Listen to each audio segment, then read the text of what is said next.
भारतीय सेना के इतिहास में असाधारण वीरता की कहानियां भरी पड़ी हैं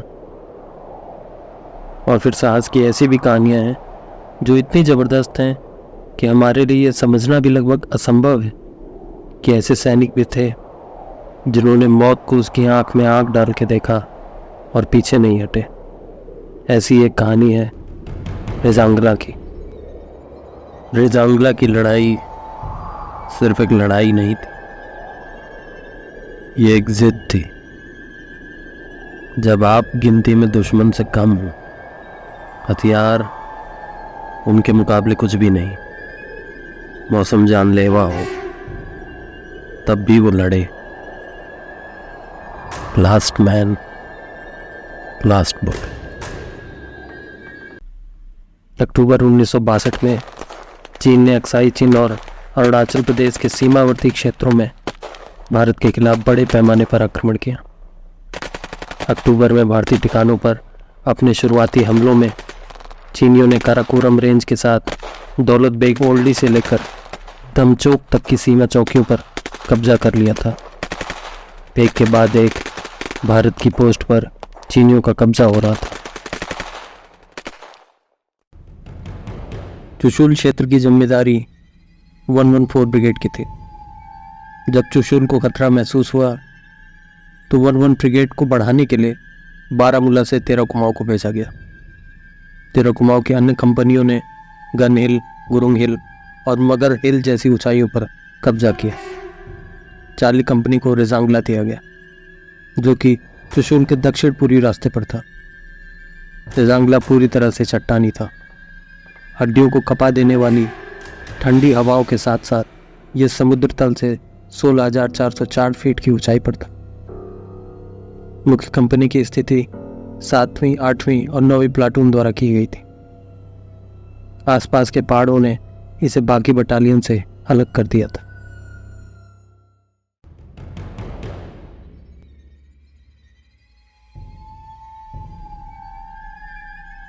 तेरा कुमाऊं के कंपनी कमांडर थे मेजर शैतान सिंह भाटी। इसमें 3 प्लाटून थी, प्लाटून 7, 8 और 9।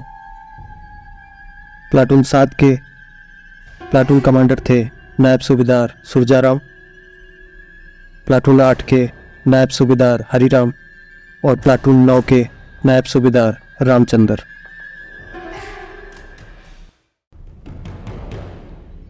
चार्ली कंपनी बिना कवर, बिना किसी सहारे के और अपने दम पर थी।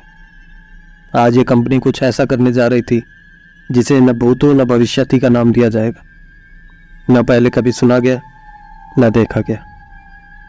यार पार की लड़ाई हुई थी 18 नवंबर 1962 को।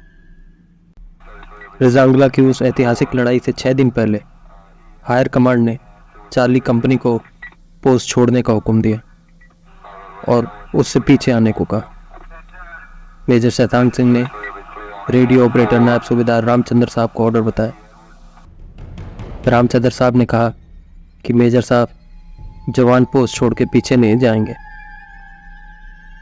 मेजर साहब को पता था कि उनके बहादुर जवान जिन्होंने इतनी मेहनत से इस पोस्ट को तैयार किया है वो अब इसे छोड़ नहीं सकते। लेकिन फिर भी मेजर साहब ने हर जवान से पर्सनली जा करके उनकी राय जानी और सभी ने एक ही जवाब दिया कि साहब जो होगा देखा जाएगा, पोस्ट नहीं छोड़ेंगे।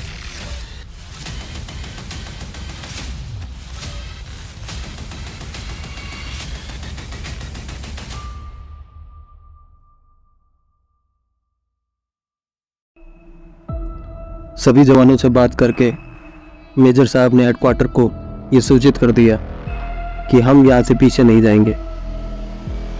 आज चीनी सेना को यहाँ रुकना पड़ेगा क्योंकि 13 कुमाऊं की चार्ली कंपनी यहाँ रुकेगी और हमारे जीते जी वो यहाँ से आगे नहीं जाएंगे।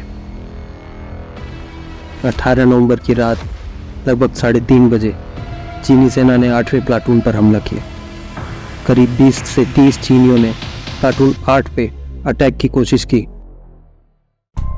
18 नवंबर की रात 3:30 बजे चीनी सेना ने 8वीं प्लाटून पर हमला किया। करीब 10 से 20 चीनियों ने प्लाटून 8 पर अटैक की कोशिश करी। 8 प्लाटून के आगे एक LP यानी लिसनिंग पोस्ट थी, जो कि चीनियों को पता नहीं थी। जैसे ही वो उनके मार के दायरे में आए, उन्होंने अपनी LMG के फायर से उन सभी को वहीं पिन डाउन कर दिया। करीब 7 से 8 चीनी मारे गए और 2 या 3 जो घायल थे वो वहाँ से भाग गए। LMG फायर की आवाज़ सुनकर हेडक्वार्टर कंपनी में तैनात मेजर साहब ने तुरंत रेडियो पर यह जानना चाहा कि फायर कहाँ से आया। 8 प्लाटून ने बताया कि साहब 10 से 20 चाइनीज़ यहाँ पर आए जिन्होंने अटैक की कोशिश करी, लेकिन हमने उनके अटैक को विफल कर दिया। मेजर साहब ने उन्हें चौकन्ना रहने की सलाह दी।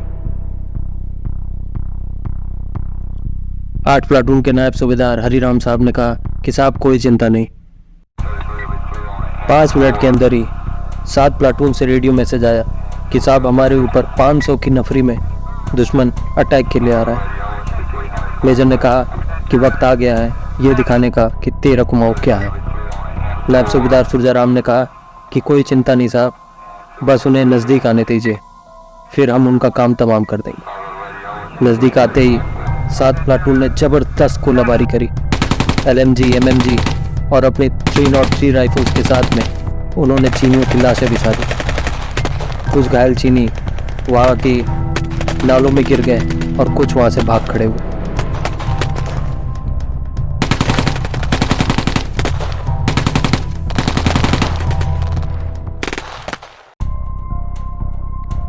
चीन को झटका लगते ही उन्होंने अपनी रणनीति चेंज करी। उन्होंने 7, 8 और 9 प्लाटून के ऊपर एक साथ जबरदस्त बम्बार्डमेंट करवाई।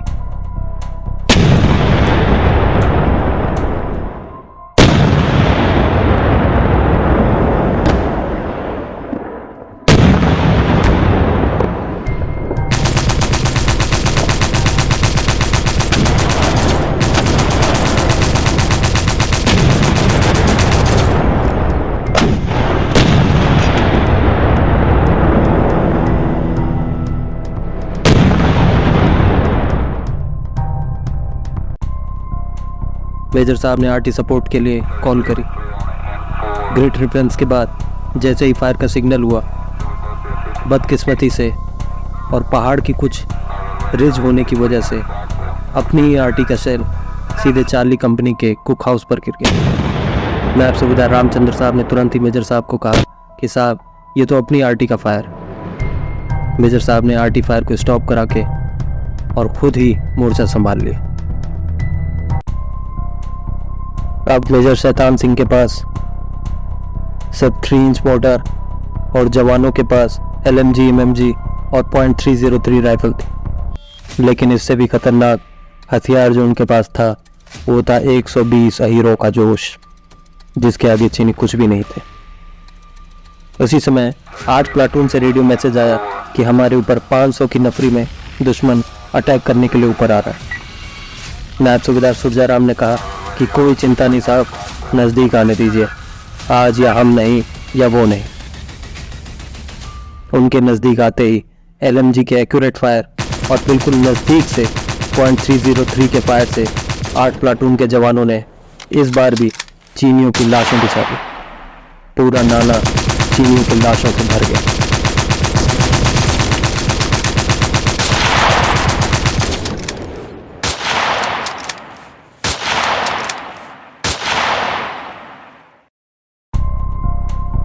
चार्ली कंपनी ने राइफल, मशीन गन और मोटार से हमला किया।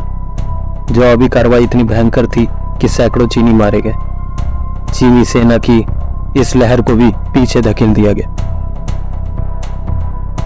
चीनियों द्वारा की गई RT शेलिंग से मेजर शैतान सिंह भाटी को हाथ में चोट लग चुकी थी, लेकिन उन्होंने चोट की परवाह किए बिना तुरंत ही अपने जवानों को कांटेक्ट किया और उनकी पोजीशन मालूम करी। सभी ने कहा कि कोई दिक्कत नहीं साहब, सभी जवान ठीक हैं और लड़ने के लिए तैयार। अब तक चीनियों ने 3 बार अटैक की कोशिश करी, जिसे नाकाम कर दिया गया। कमर तक बर्फ जम चुकी थी और बर्फ चीनियों के खून से लाल हो चुकी थी। लड़ते लड़ते सुबह के 7:30 हो चुके थे। RT शेलिंग और मोर्टार की गोलाबारी में 350 चीनी सैनिकों ने 9वीं प्लाटून पर हमला कर दिया। प्लाटून ने अपने प्रशिक्षण के अनुसार आखिरी क्षण तक गोलाबारी जारी रखी। जब चीनी सेना सिर्फ 90 मीटर की दूरी पर थी, तब प्लाटून के जवानों ने अपने हथियारों के साथ हमला बोल दिया। चीनी सैनिक लानों में बिखर गए, उनकी लाशें पिच गई। कुछ चीनी सैनिक वहां से भाग खड़े हुए। तभी 9 प्लाटून के पीछे 700 की नफरी में दुश्मन याग, घोड़े और आरसीएल गन लेके उनकी तरफ आया। मेजर ने तुरंत 3 इंच मोर्टार को एक्यूरेट फायर से उन्हें तबाह करने की कोशिश करी। एलएमजी और एमएमजी के जबरदस्त फायर से चीनियों ने 9 प्लाटून को पिन डाउन करके रख दिया। मेजर शैतान सिंह को अब तक 3 गोलियां लग चुकी थी। वो गुस्से में आ गए। उन्होंने सूबेदार रामचंद्र साहब से राइफल ली और एमएमजी पोस्ट पर ताबड़तोड़ फायर किया और एमएमजी को तबाह कर दिया। नायब सूबेदार रामचंद्र साहब बताते हैं कि मेजर शैतान सिंह जैसे ही खड़े हुए, अचानक एलएमजी पोस्ट से फायर आया जो उनके पेट को चीरता हुआ निकल गया। उनकी आंतें बाहर आ चुकी थी। मेजर शैतान सिंह नीचे गिर पड़े। नायब सूबेदार रामचंद्र साहब उनके पास गए। अंदाज लगाइए कि 3 गोलियां लगी हुई हैं, पेट गोलियों से फट चुका है और आंतें पेट से बाहर लटक रही हैं। लेकिन फिर भी मेजर साहब ने कहा कि रामचंद्र, आखिरी घड़ी आ गई है, एक काम करो, 9 प्लाटून से कुछ जवानों को लेकर आओ और हम उनके साथ जो चीनी 8 पर फिर से अटैक कर रहे हैं उन्हें पीछे से इंगेज करेंगे और 8 के जवान सामने से।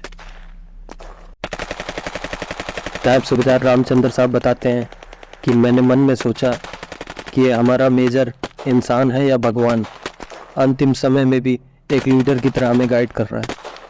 उन्होंने तुरंत उनके आदेश के पालन करते हुए 9 प्लाटून से कुछ जवानों और एलएमजी को लेकर अपनी पोस्ट पर वापस आए। वापस आते ही अभी उन्होंने फायर शुरू ही किया था कि 7 प्लाटून से खबर आ गई कि दुश्मन लगभग 300 की संख्या में पीछे से अटैक करने वाला। उनके पास गोलियां खत्म हो चुकी थी। उनके नायब सूबेदार साहब ने बताया कि अब हम बंकर से निकलकर और बाहर निकलकर हाथों हाथ फाइट करेंगे। रेडियो पर जो लास्ट मैसेज आया वो बस इतना था, बोल दादा किशन की जय। और रेडियो पर ये उनका आखिरी मैसेज था। इस आखिरी मैसेज के साथ ही पूरी 7 प्लाटून हाथों हाथ लड़ती हुई शहीद हो गई।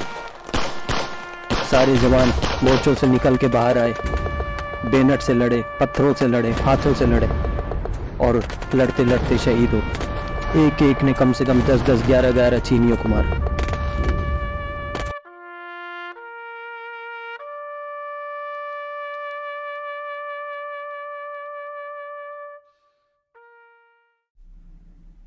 तेरह कुमाऊं की 7वीं और 8वीं प्लाटून पूरी शहीद हो चुकी थी। कोई भी जीवित नहीं बचा। इधर 9वीं प्लाटून के पास गोला और बारूद कम था, इसलिए बचे हुए सैनिकों ने भारी हथियारों से लैस चीनी सेना से नंगे हाथों से लड़ाई करी। नायक राम सिंह, जो एक पहलवान थे, अपने नंगे हाथों से कई चीनी सैनिकों को मार गिराया।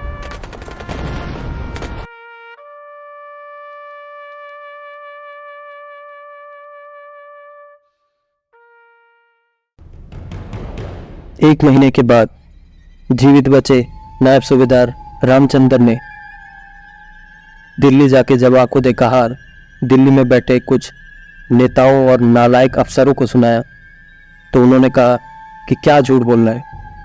120 ने 3000 चीनियों से मुकाबला किया और कह रहे हो कि 1300 चीनी मारे। तुम्हारा तो कोर्ट मार्शल होना चाहिए, तुम लोग भगोड़े हो। नायब सूबेदार रामचंद्र साहब गुस्से में कहा कि अगर देखना है तो रेजांगला जाके देखो, यहाँ दिल्ली में बैठ के नहीं।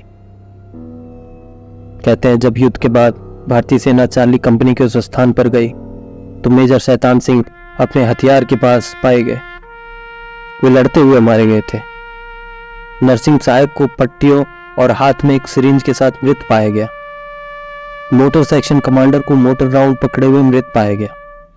वे तब तक फायरिंग कर रहे थे जब तक कि उनकी स्थिति पर कब्जा नहीं हो गया। वे मारे नहीं। चार्ली कंपनी के पास मौजूद 1000 मोटर राउंड में से सिर्फ 7 जो थे वो फायर नहीं हुए थे, बाकी सब उन्होंने फायर किए। चार्ली कंपनी के 120 सैनिकों में से 114 शहीद हो गए। 114। 6 सैनिक जो बेहोश और घायल थे उन्हें चीनी सेना अपने साथ पकड़ कर ले गई थी, युद्धबंदी बनाकर। हालांकि वो बाद में चमत्कारिक ढंग से बच निकले थे। जोधपुर के मेजर शैतान सिंह भाटी के नेतृत्व में हरियाणा के 120 अहीरों ने 13 कुमाऊं की उस चार्ली कंपनी ने -30 डिग्री टेम्परेचर में नाम नमक निशान के लिए लड़ाई लड़ी। बर्फीली अमानवीय ठंड, पतले स्वेटर और वो जैकेट पहने, गीले कैनवस के जूते पहने, पुरानी द्वितीय विश्व युद्ध की राइफल .303 राइफल, और वो एक ऐसे दुश्मन से लड़े जो नंबर में उनसे कहीं गुना ज्यादा और कई गुना बेहतर इक्विप था। जब उनके पास गोला बारूद खत्म हो गया तो उन्होंने अपनी संगीनों से लड़ाई करी। जब संगीनें टूट गई तो नंगे हाथों से लड़े। हरियाणा के उन अहीरों ने शायद अपनी लाइफ में भी कभी बर्फ नहीं देखी थी, उतने ऊंचे पहाड़ नहीं देखे थे, लेकिन यह भी सच है कि लद्दाख के उन पहाड़ों ने कभी ऐसा जज्बा और देश के लिए मर मिटने का ऐसा जुनून नहीं देखा था जो उस दिन 13 कुमाऊं की चार्ली कंपनी ने दिखाया।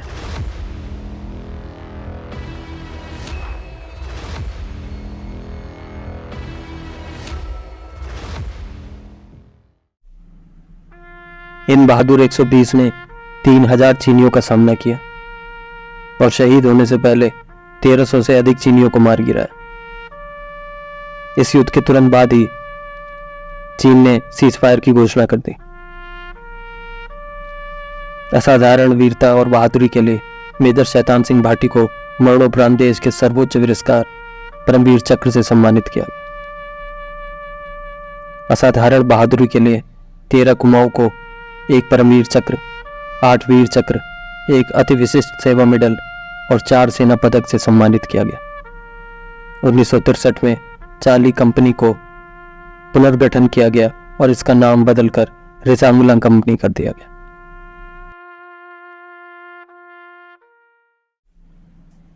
धन्य है वो मां, प्रणाम है उन माताओं को जिन्होंने ऐसे वीर सपूत पैदा किए, जिन्होंने भारत की रक्षा के लिए अपने प्राण न्यौछावर किए।